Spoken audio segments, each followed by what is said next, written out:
Pemberitaan mengenai kebocoran atau pembobolan akses keamanan database akhir-akhir ini marak terjadi, mulai dari aplikasi e-commerce hingga bocornya data pribadi yang diduga berasal dari operator telekomunikasi. Selain adanya kebocoran data pribadi dari penyelenggaraan transaksi elektronik, kerap kali masyarakat tak sadar telah menyerahkan data pribadinya kepada pihak lain, seperti ketika mengajukan kredit dengan memfotokopi kartu tanda pengenal ataupun kartu keluarga.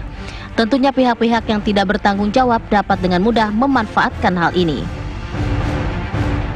Selain itu, media sosial juga menjadi salah satu aplikasi yang mudah diretas. Adanya pencurian data ini tentunya membuat masyarakat harus makin waspada dan bijak menggunakan aplikasi yang membutuhkan data pribadi dalam penggunaannya. Lantas bagaimana masyarakat harus menghadapi problema ini? Tim TV One mengabarkan. Kalau ditanya ya Rati ya, ini emang si malakama sih. Di satu sisi kita kepengen belanja yang simple. Ya kan? Karena semua apa-apa harus menggunakan itu, teknologi digital. Iya kan? Tapi di satu sisi kita berikan kepercayaan kepada penyelenggara, justru digunakan? Bisa antara salah digunakan atau hacker yang justru. Iya, ini yang ngeri ya. Kita langsung aja bahas lebih dalam. Ini sudah ada dua narasumber, sudah ada Samuel Pangerapan, Dirjen Aptika dari Kementerian Komunikasi dan juga Informatika. Selamat pagi Pak Dirjen. Selamat pagi, sudah lama tak bersua kita. Bersua lewat ini Skype dan virtual dulu ya Pak ya. Benar. Ya, dan juga ada Abimanyu Wahyu Widayat, pakar telematika. Yang kita masih tunggu kedatangannya. Masih kita tunggu kedatangannya. Saya mau ke Pak Dirjen dulu. Pak Dirjen, ini banyak sekali yang khawatir, termasuk saya dan juga Arif Fadil yang mungkin sehari-hari menggunakan online dan datanya juga kemungkinan bisa digunakan untuk hal-hal yang tidak baik. Pak, ini bagaimana sih sebenarnya modusnya, kemudian kita sendiri pengguna memastikan bahwa data kita secure nggak nih? Pertama, saya ingin memberikan dasar hukumnya. Jadi saat ini kita sudah mempunyai Undang-Undang ITE, dan Undang-Undang ITE itu mengatur tentang penggunaan data pribadi. Jadi setiap data pribadi yang dikumpulkan itu harus ada syarat syahnya. Apakah itu karena konsen kita, atau itu karena kontrak, atau itu karena legal obligation, ataupun ada syarat-syaratnya. Itu pertama. Kedua, masyarakat yang dirugikan itu boleh mengajukan dirugikan dalam hal penyalahgunaan data-data pribadi mereka, dia bisa mengajukan gugatan ke Perdata. Nah, bagi yang mengumpulkan data tadi, pertama tadi syaratnya harus punya, kedua dia harus memastikan sistemnya itu handal. Bagaimana dia memastikannya? Masih mengikuti yang namanya standar-standar keamanan, umpamanya ISO 27001 dan yang lainnya. Kedua, mereka harus memitigasi risiko yang ditimbulkan apabila bocor atau dicuri orang. Kenapa demikian? Karena kalau kita masuk ke ruang digital, itu sudah dipastikan risikonya itu ada. Nah, bagaimana kita menekan risiko itu mendekati nol? Di era digital tidak ada yang namanya nol. Karena yang kita bilang CIA, Pentagon aja bisa kejebolan. Nah, karena itu harus memitigasi dan memastikan. Nah, bagaimana bisa melengkapi itu semua? Ada undang-undang yang melarang orang melakukan illegal access. Jadi berlapis-lapis. Pertama, pengendali datanya itu harus memastikan sistemnya handal, mereka harus melakukan mitigasi risikonya, dan juga ada undang-undang yang melarang perbuatan-perbuatan yang melakukan illegal access untuk mendapatkan data-data secara tidak sah. Nah, bagi mereka yang mengambil data-data secara sah, itu ada hukumannya, dan menggunakan data-data dengan tidak punya syarat sahnya, itu juga melanggar undang-undang. Pak Dirjen, kalau berbicara mengenai data-data yang sah sampai di level mana sih Pak? Dalam arti apakah KTP, alamat, tanda tangan di KTP, mungkin sampai dengan sampai sedetail itukah? Memang diperlukan begitu? Memang diperbolehkan juga oleh pemerintah? Jadi data itu dikumpulkan sesuai dengan peruntukannya dan sesuai dengan kebutuhannya. Contoh, saya waktu itu pernah sudah tahun lalu itu saya berinteraksi dengan asosiasi fintech umpamanya. Di situ mereka akhirnya sudah ada aturan, mereka tidak boleh meminta data yang tidak ada korelasinya dengan layanan mereka. Contoh itu apa contohnya?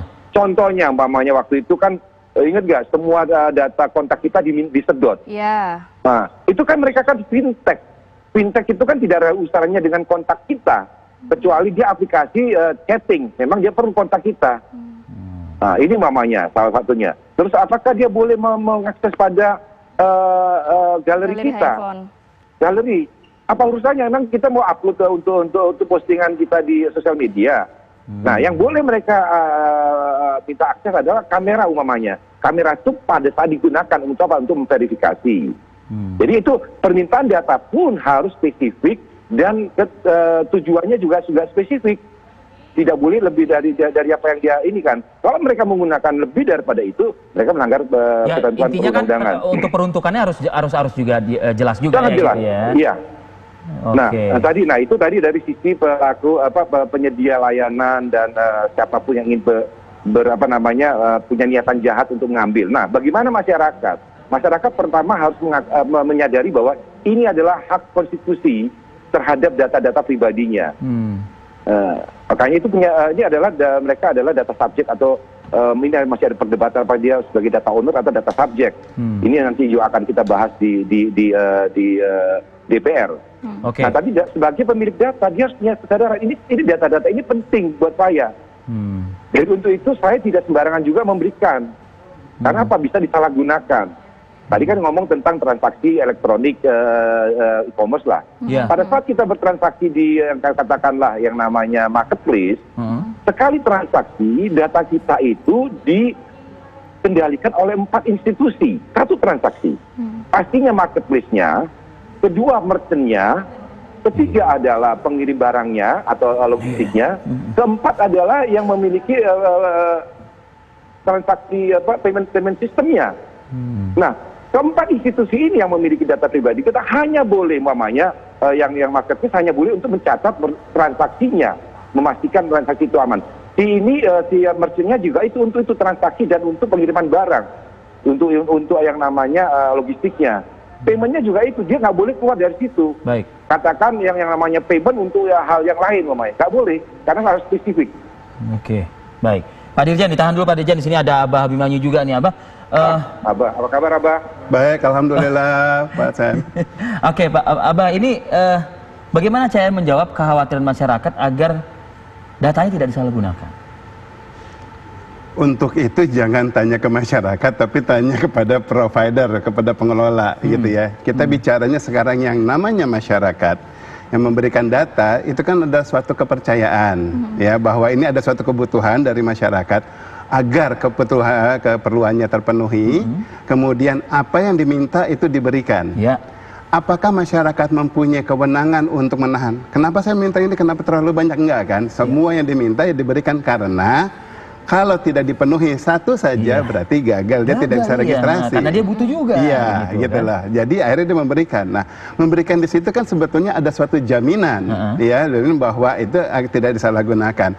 Bukan kepada masyarakat, tetapi pertanggungjawaban dia terhadap peraturan, terhadap SOP-nya, terhadap hukum kenegaraan semuanya.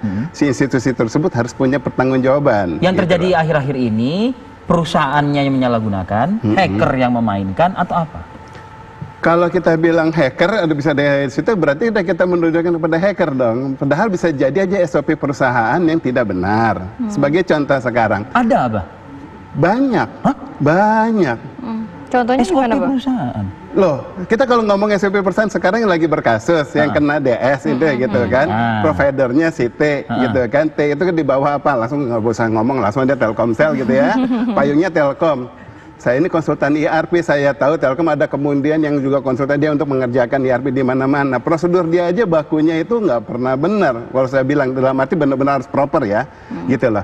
Nah, di sini jadi kalau saya bilang di satu titik aja nggak benar, apa anak perusahaan yang lain sampai ke anak yang paling Telkomsel jelas bisa jadi nggak benar juga. Kenapa saya bilang kayak gitu? Sampai saat ini perbankan apa semuanya, apakah masih menggunakan yang namanya nama ibu kandung? Masih, oke? Nama ibu kandung untuk apa? Kerahasiaan. Apa gunanya password? Kalau password aja masih kita bisa ubah. Ada yang berani ganti nama ibunya? Enggak kan? Sekali udah ketahuan nama ibu kandungnya siapa, sampai kita selesai di dunia ini, selesai tugas di dunia, tetap nama ibu kandung itu. Udah nggak rahasia lagi. Jadi? Nah, ya, jadi kemudian kenapa sekarang itu masih digunakan sebagai validator? Iya. Ya, dia meminta validator sementara itu sudah terbuka di mana-mana gitu kan. Itu data yang basic banget lah. Itu gitu. harusnya basic banget, selagi dulu belum ada komputer gitu, masih ecek-ecek, masih pakai kertas gitu kan. Nah, sekarang harusnya sudah divalidasi dengan mau boleh berbasis hanya angka berarti PIN atau OTP, password ya, gitu. OTP boleh gitu loh ya. Masyarakat biar tahu gitu. Apa namanya OTP juga ya, password ya, one time password. Sekarang kalau kita lihat dari sini kepentingan masyarakat untuk menjaga datanya aja juga sudah mulai kurang, ya kan? Apalagi sekarang bicara soal SOP.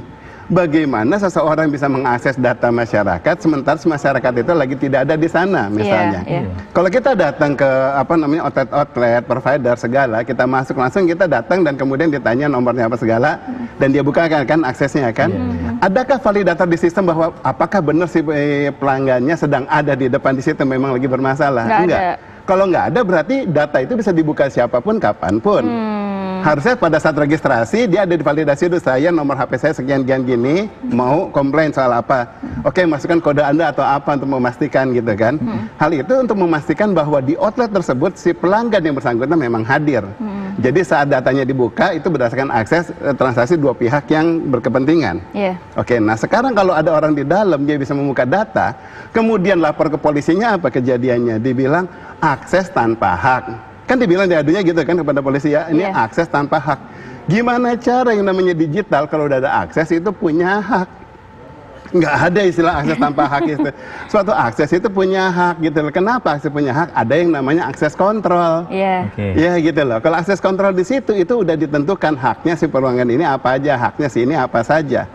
Yang ada bukan akses tanpa hak, tetapi akses tanpa prosedur. Gitu loh. Ya kalau sudah bisa sampai tanpa prosedur, seseorang sampai bisa dibukakan akses di sini juga belum tentu end usernya bukan sebagai si pelaku yang terkena. Yang membukakan akses ini juga bisa jadi sebetulnya ada konspirasi, ada sindikasi di sana. Jadi banyak pihak yang sebenarnya dapat menggunakan data pribadi kita ya, Mbah ya? Iya banyak banget sekarang kita dalam melihat data, gitu kan. Data itu apa dasarnya? Untuk atraksi, atraksi itu apa? Itu singkatan, ya, administrasi, transaksi, registrasi, arsip, sinergi, integrasi antara semuanya sistemnya ya, sama untuk informasi.